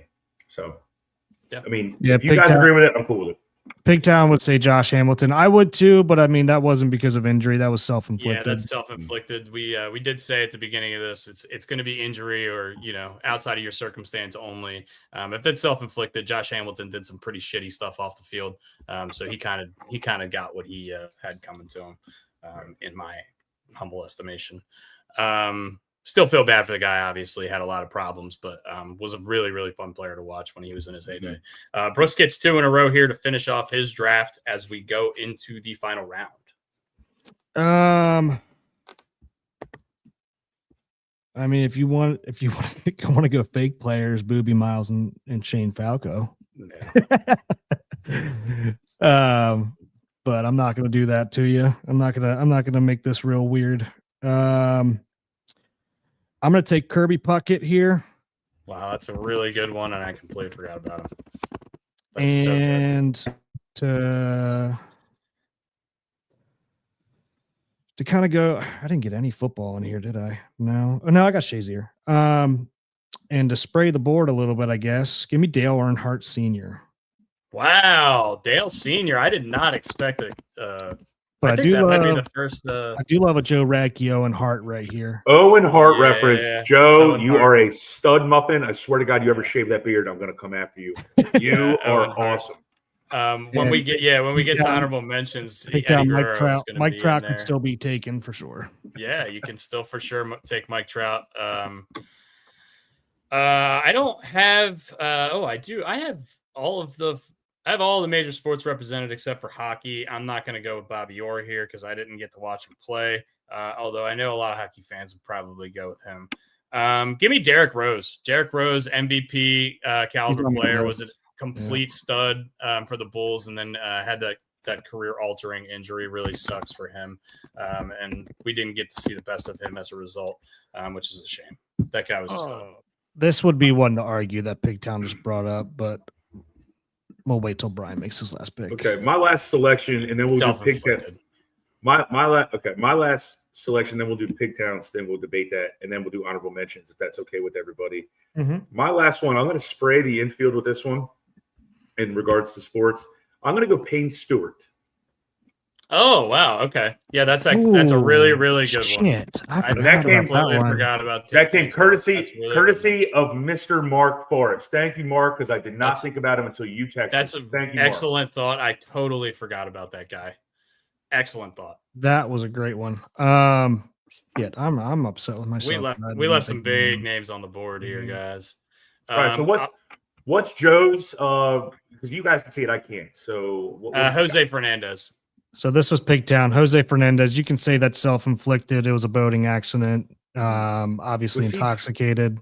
I think there was Cocaine in his yeah. system as well. So that would be a tough one.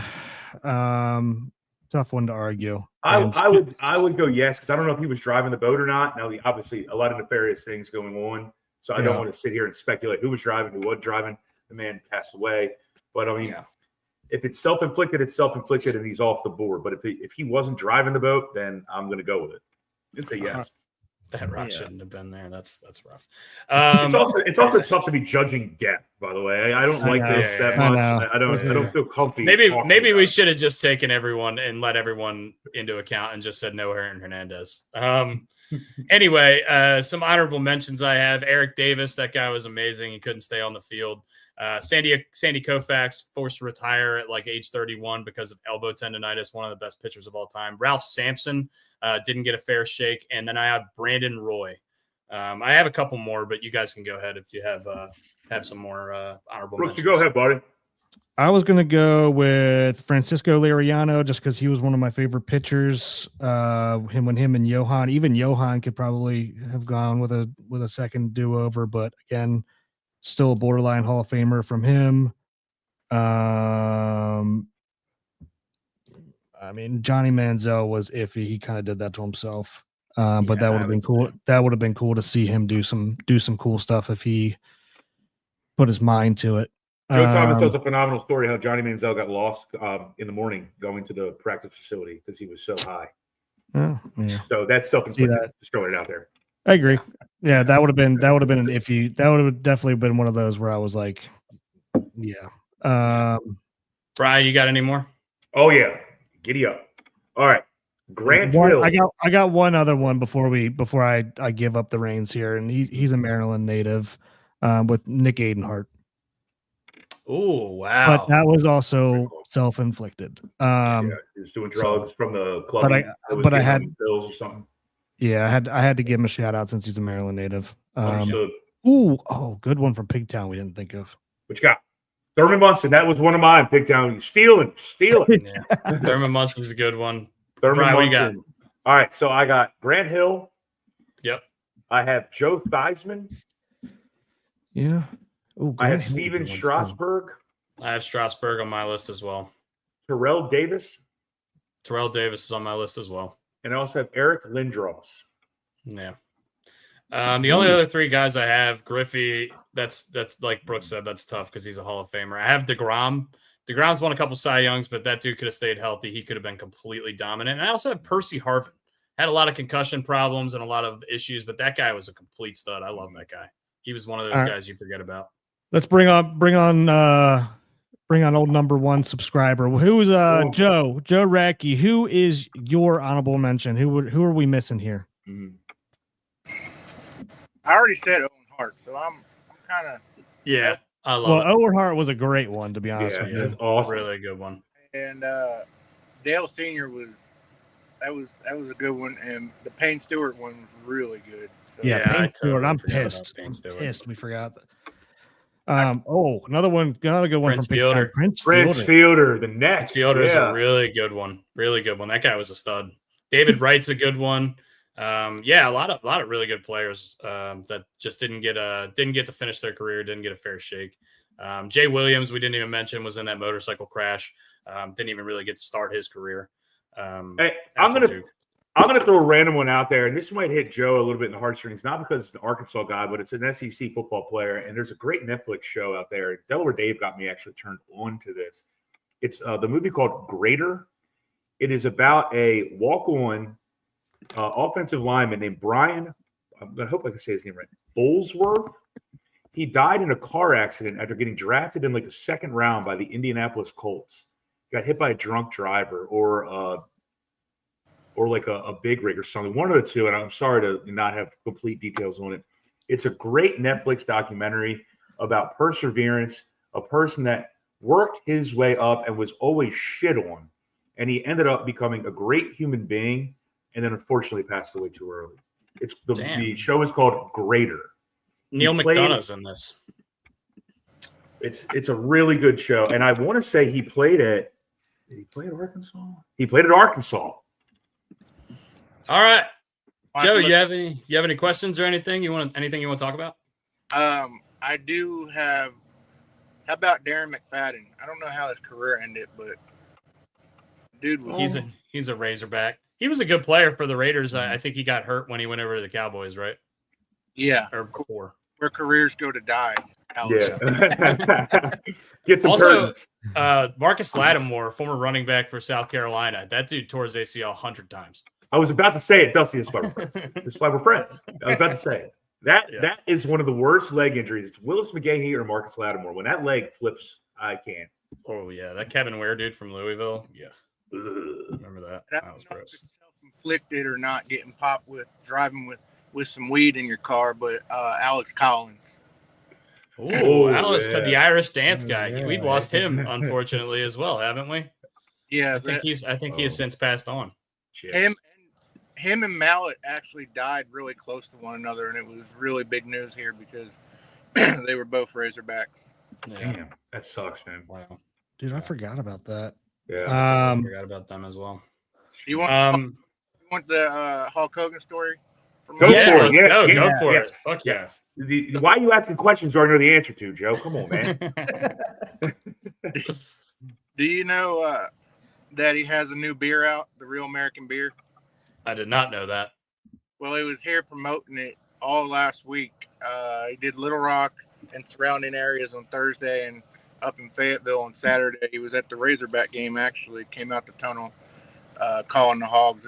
Kind of epic. The liquor store by the house did a meet and greet. He was there 4 to 6. I pulled in the parking lot, 5:58. Guy came out and cut the line. What really? When I came to the door. Oh my God. He had to be somewhere by 7, so the line was wrapped around the door. I probably could have snuck in and nobody would have noticed, but I didn't want to be that guy. Yeah. And so didn't get to meet him at all? No, I did. Sucks. The beer is like a poor man's Natty Boh, really. Wow, that's not high praise. Thing to jump on, and the reason it's higher price is because it's got a picture of Hogan and the name, but the rest of it was just a horrible light beer, really. That beer sells itself. I haven't had Stone Cold's light beer, but I'll tell you what, the El Segundo Broken Skull IPA is really good. So wrestlers' beers, right? They don't sell the Stone Cold IPA here. Oh, they don't? Nope. Why? That sucks. I mean, now that you have that answer, but I'm wondering why. It's just not gotten distribution. I don't know why. It should. Well, they still got. Don't you live in a dry county too, Joe? Technically, yes, I do. The What does technically mean, by the way? The fact that there's still dry counties in this country is absolutely fucking bullshit red tape. It means it's a little wet there, Bri. The liquor store, I'm 3 minutes from the county line. Oh, okay. So there you go. All right. Oh, I mean, look, Jack Daniels is in a county that is dry. So, but the only place they can sell booze is in the Jack Daniels distillery at what's called the White Rat. Yes. Same here on Sundays. The distilleries and the breweries can sell package out the door, but no one else can. Huh. Hey, interesting. What's going on this weekend, man? I don't know. I have a concert that we're going to tomorrow, but I don't know if we're going to make it or not because the truck's been in the shop all week. I'm on vacation starting tomorrow. It's been a rough week. Yesterday was horrible. I had 2 flat tires, and the back end door on the roller door, the truck's set up like a garage system where I just push up and it rolls up. The spring broke, so it took me an hour to cut the spring, MacGyvered that shit, and got back on the road. Horrible. Jesus, man. We 2 might flat need to get tires. we might need to get Joe off the podcast. We might lose connection or something like that. You're the kiss of death right now, Joe. But we love the shit out of you. You run over a 2 spike strip. 2 rear tires, the inside walls blew out. So yeah, it was. I had to wait 4 hours for a tire change, and then an hour. Yeah, it was rough yesterday. It was horrible. Jesus Christ. You'll get through, man. And look, the weekend's coming up. You're gonna have a good time. Drink a couple beers, drink a couple cold ones, plow the froth off a few. Joe, we appreciate the shit out of you, and thank you for everything you bring to this podcast. Thank you for being our first member. Thank you for making my picks while I had to deal with some stuff. You kick ass, dude. I can't say it enough, man. You're freaking awesome, and we love having you on. And I wish I had your accent, dude. I really do. It's fucking killer. First person to say that, but Yeah, we gotta get the full story with Joe, how we got to Arkansas here one of these days. Yeah. yeah, much like you, Brooks, it involves a woman. Yeah. All right. So you Joe, got a thank roommate. very You got a much. roommate, you said, Oh, baby. look at that. We got a new member on YouTube. Go! Pickdown Sports. Hey, look at that. Hell yeah. Joe's not so lonely. Yeah. Hey guys, we appreciate the shit out of both of you so much. I mean, really, like Pigtown, you bring a ton of knowledge to the program. So does Joe. Obviously, like we just talked about. Thank you guys so much. We can't say enough for how much we appreciate the shit out of you guys. And we're gonna keep kicking ass. I swear to God. And I want you guys to come on as much as you possibly can. Yeah. Enjoy your vacation, Joe. Yeah, man. Yeah. Try, man. I'm gonna try a good 10 days off. So Hell yeah. Hey, if anything, relax Awesome. a little bit. Yeah, no shit, dude. Right. Yeah. Get Stay your away Chris- from the road. Get those flat tires. Keep those flat tires on the driveway. yeah. When I got out to the truck yesterday morning, I was like, that don't look right. But by the time I got to the gas station, the tire was off the rim. I'm like, yeah, this isn't gonna work. No, ain't gonna work at all. And you can't the type of tires because it's a dually on the back on this commercial truck, you can't fill it because the valve stems are in backwards. So you have to actually have a tire tool to fill it with air. I'm like, Oh god. Dude. why'd they do that? He's like, that's just the way. I'm like, that's dumb. That's They a won't dumb make way it to be right, made. though. Yeah. Some way to be made. Yeah. Sounds like something made at IKEA. Maybe. All right, Joe. right, Thank you, Joe. baby. All right, Yep. Joe. We're gonna wrap up the pod here. Thank you very much for calling in, Thank and you, baby. thanks again, and have a great vacation, man. Hey, man. Absolutely. Joe's the man, dude. Joe's I got awesome. I thought of a couple more while we had Joe on there. Pat Tillman. Oh, man. That's a big Pat miss. Tillman, That's a Stevie big miss. Stevie Franchise. The 1970 Marshall football team. The whole team. I mean, that just Wow. fucking that sucks in general. That's not something that you're gonna say you want to do over to see if they're gonna win any, like, or go to the Hall of Fame or anything like that. But that was a rough one. Maybe no more dying ones, guys. Bosworth, Yeah. Brian Bosworth, the linebacker from Texas, who Well, just, he played at Oklahoma. or He went to Oklahoma, the sorry. Seahawks. Yeah. Yep, and then got ran over by Bo Jackson, and they say that's what ended his career. But and then the two hockey players that died earlier this year, Johnny and Matthew Gaudreau. One was I believe still in the minors, and the other one was up and coming with the Islanders. I believe he was with at the time. Yeah. So those are the last couple that I. Wasn't Danny Right. Nagel? Didn't Danny Nagel die early? He was a Colorado Rocky pitcher, I think, when he died. Yeah, I remember that name, but I don't remember why. I was young. I was like 10, so you guys probably like 5 or 6. Oh, that's a good one. Tyler Skaggs. Ooh, Jason White, Heisman Oh. from Oklahoma. Forgot about that guy. Chris Winkie. Chris Winkie. Chris Winkie sucked. was 28 years old playing college football, and it's pre-COVID. And I did see this Julian Lewis guy committing to Colorado. I think he decommitted from a major university. For some reason, Alabama came to mind right away. But Deion's making some moves, and he's definitely not leaving anytime soon because he's bringing in some high end talent. Even though Shedeur and Travis Hunter are going to leave this year for the via Ken Rosenthal, the three most likely teams to land Blake Snell are the Boston Red Sox, the Los Angeles Dodgers, and the Baltimore Orioles. Also, Brian, while you were on your phone call earlier, we also heard from Ken Rosenthal that the Cubs are trying to trade Cody Bellinger. Which could be something that we could be interested in as well. What's a lot of baseball news coming up here, but what's the play there? If you guys talked about it, I apologize. And I'm not trying to extend the podcast anymore than it needs to. What's the play there trading Cody Bellinger? Is this a money dump? Is this he's not happy? Well, I was going to ask this because his option. What's his option this year? Somebody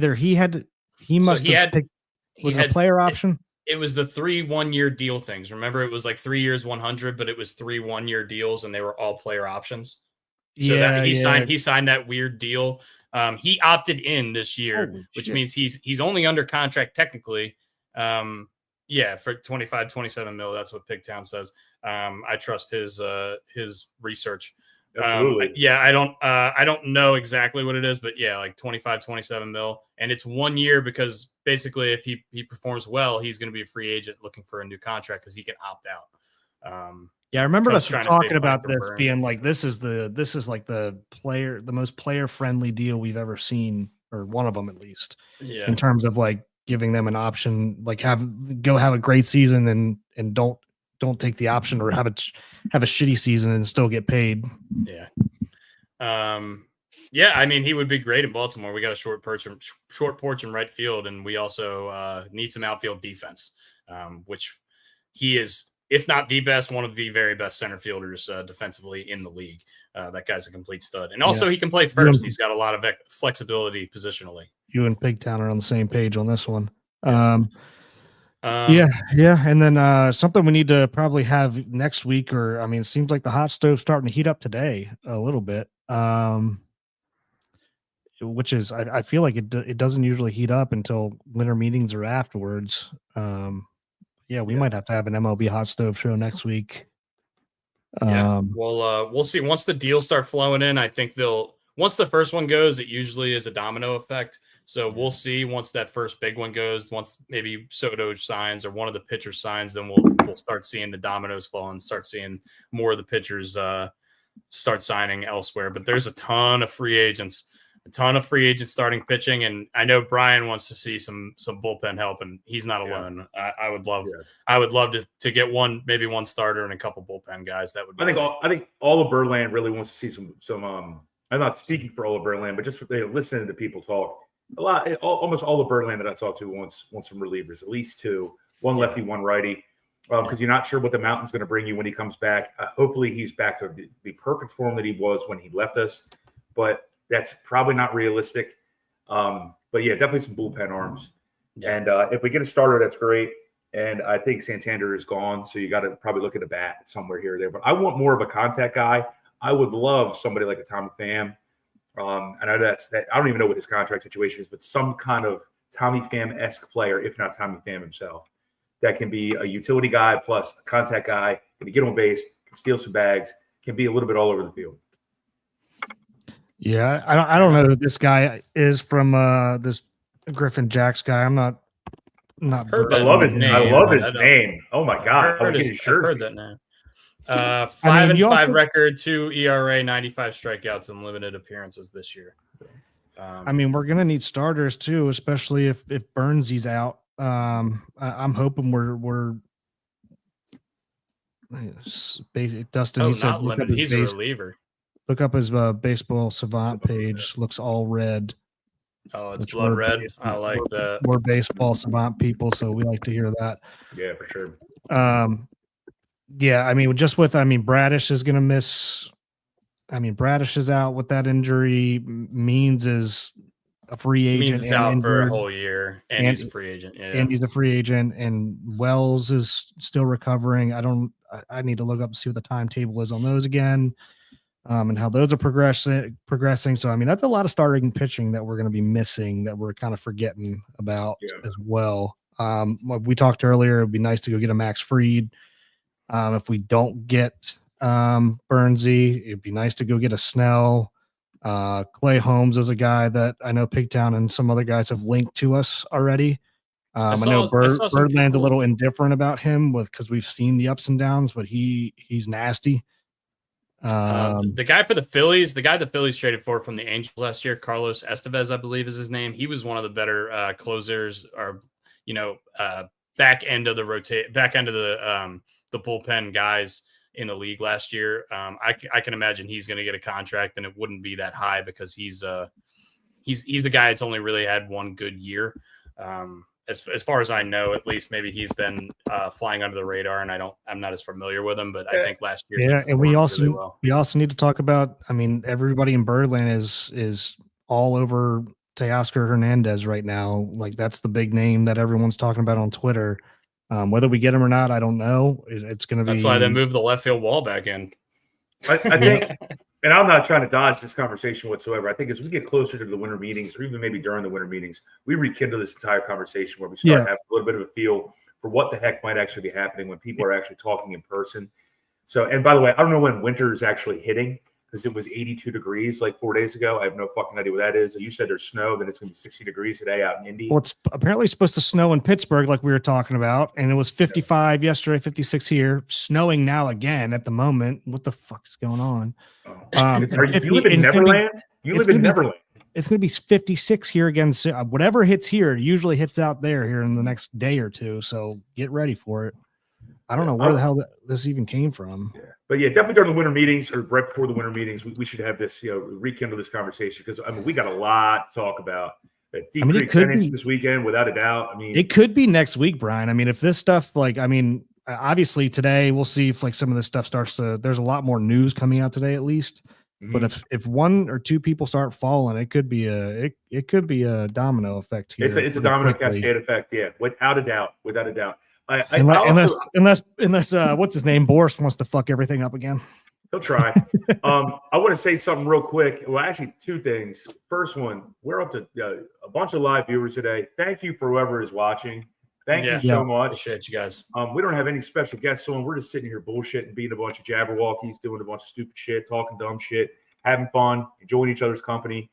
Thank you guys so much for watching. Make fun of us as much as you possibly can because we love it. We love the banter back and forth. The second thing I want to say is a lot of people have begun to watch or at least listen to the podcast either via Spotify, whatever platform it may be, and I'll run into them at either my work or along the road or if I'm out and about getting a beer somewhere else. And they've talked about how we talk about mental health. And I know we always talk about it at the end, and I'm probably the leader of the mental health kick here, and I don't know if it makes these guys uncomfortable or not, but I know they love me and they appreciate me and they've been there for me. And some of these people that have been running in, I'm not going to name names, that's inappropriate, but just them talking to me and then me being able to talk to them. And one thing has become very important to me has been the art of listening. It is a lost art in this society we have now where we talk to our thumbs and we always want to one up or cut each other off. Listen to a person. It makes you better. It makes them better. And never start the next thing after someone spills their heart to you about and the situation you went through. Confide in them that you can also be honest with them, take care of them, and I promise you'll have a friend for life. If you treat a person, you always win, no matter what. Treat a person. Some good advice. I mean, it doesn't make us uncomfortable either. We all have friends who have gone through stuff like this, mental health stuff in general. So it's something that was very taboo to talk about. And the Colts actually do a really good job of it here with their kick the stigma stuff. Mm-hmm. So it's good to hear it's becoming a little bit more commonplace, and people aren't made fun of for talking about it anymore. And we're trying to give that a little bit more of a platform here. So Pigtown, I see you need a hat. I'll send you the link Either we can get it from Brian. He has them down there at the Chaucer. Mhm. Or I'll send you the link. It'd be easier to get it from Brian at Chaucer, probably, so you don't got to pay taxes because Yeah. we're not all about paying the man. I can get one to you. And then what I also want to say is, this podcast was started basically as a joke, while we're all dicking around at baby shower. So this podcast has already been a success. We've already helped one man who's come on this podcast, and Mr. Mike Wallace, and he still talks to me on a regular basis. He's actually coming to Baltimore and going to the tailgate with Delaware Dave and I on December 1st. He's going to stay here at my house. Hell yeah. Yeah. So this podcast has already been a success. And what I really enjoy about when we talk about mental health, and I used to be very uncomfortable with it as well. And for you guys that can watch me or listen to me, you can tell I'm quick-witted and I really don't get uncomfortable that often. But it was very uncomfortable for me to start talking about it as a man. And what I'm so happy about now is that men will come up to me and talk to me because they watch this or listen to this or just heard from a friend of a friend that we talk about it. And that is a success. I don't give a damn how many viewers we have, how much, how many subscribers we have. The fact that we can help people makes this a success, no matter what. I think agree. that's perfectly well said. I have nothing to add. I think you did a great job there, Brian. We are going to wrap up this pod. And Brian, thank you very much for sharing, and thank you for sharing every week. And hopefully you guys feel comfortable enough to share with us.